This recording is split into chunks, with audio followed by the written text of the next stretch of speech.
Estimado docente, tenga usted muy buenas noches. En esta oportunidad vamos a exponer las propuestas económica, política y social de Francisco Miro Quesada, ¿no? Primeramente vamos a empezar con una breve reseña histórica, ¿no? Francisco Miro Quesada Centuarias nació en Lima el 21 de diciembre de 1918.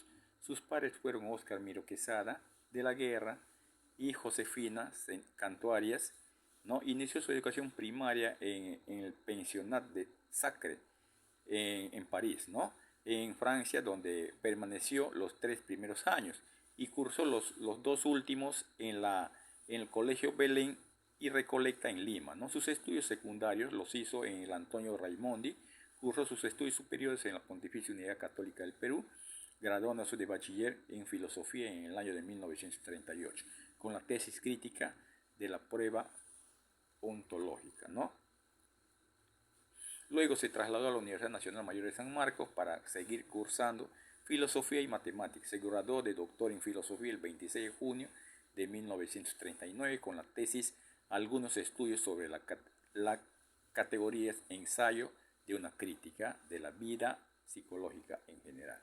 El bachillerato en Derecho lo obtuvo en 1953, también en San Marcos, con la tesis Problemas fundamentales de la lógica jurídica. Más adelante obtuvo el bachillerato en matemática, ¿no? En 1940 se incorporó a la docencia universitaria en la Universidad Nacional Mayor de San Marcos, dictando los cursos de filosofía contemporánea y lógica durante 20 años y filosofía de la matemática durante 22 años. Dictó asimismo el curso de filosofía política en 1970, ¿no? Se jubiló en la Universidad de San Marcos siendo declarado profesor emérito, ¿no?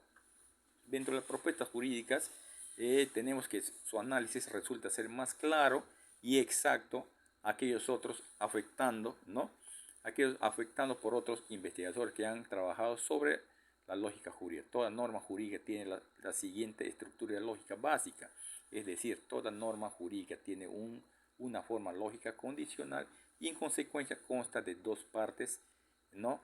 Un antecedente y un consecuente, ¿no? El antecedente es una proposición simple o compuesta y por lo tanto verdadero o falso, ¿no? Y la lógica que se aplica en ella para analizar en la lógica formal ordinaria se conoce al antecedente como la denominación es supuesto jurídico, condición jurídica o condición de hecho, ¿no? Y tiene por propósito describir la comisión u omisión de algún acto, ¿no? O en general alguna situación o estado de cosas que acarrea como consecuencia una sanción, una obligación, una prohibición o un permiso o un derecho. No hay normas jurídicas categóricas o incondicionales, ¿no? Simples. Toda norma jurídica es condicional o hipotética, ¿no? Compuesta. Así, por ejemplo, el Código Penal prohíbe matar, violar, robar, estafar, etc., ¿no? Y el Código Civil establece que está permitido renunciar a herencias que cualquiera pueda denunciar al tutor, ¿no? Dentro de las propuestas políticas y económicas, ¿no? En el gobierno del arquitecto Fernando Belón de Terry fue nombrado ministro de Educación, ¿no? En el año de 1963 y 1964, pero renunció al cargo al ser censurado por el Parlamento compuesto en su mayoría por la coalición de los partidos APRA y Unión Nacional Odriguista. En su cargo realizó varias innovaciones, entre los principales tenemos la creación de una oficina especialmente dedicada a atender a las padres de familia, otra orientada a la atención de los miembros del gremio magisterial, la construcción masiva de aulas utilizando los métodos de cooperación popular, ¿no?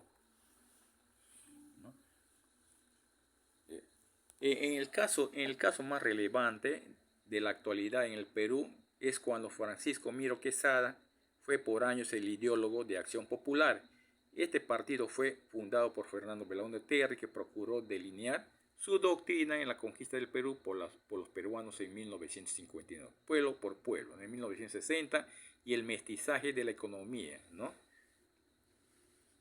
Miro Quesada trató de desarrollar este planteamiento en la ideología de Acción Popular en 1964 y en Manual Ideológico, en su opinión, Los principios que dicho partido toma del pasado son la tradición planificadora del Perú, la acción popular y la justicia agraria.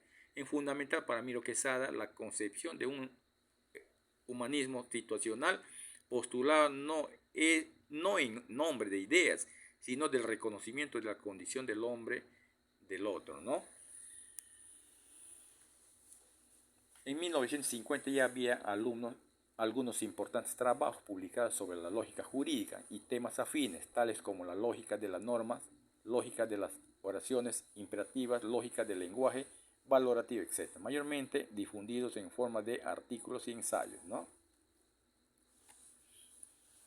En el año de 1951, el problema central de la lógica jurídica, a saber, el problema de la deducción jurídica, y a partir de esto haberse trazado a sí mismo el magno propósito de construir un sistema formal que permitiera demostrar la validez lógica, ¿no?, de las inferencias jurídicas que tienen lugar en la práctica del derecho positivo, ¿no?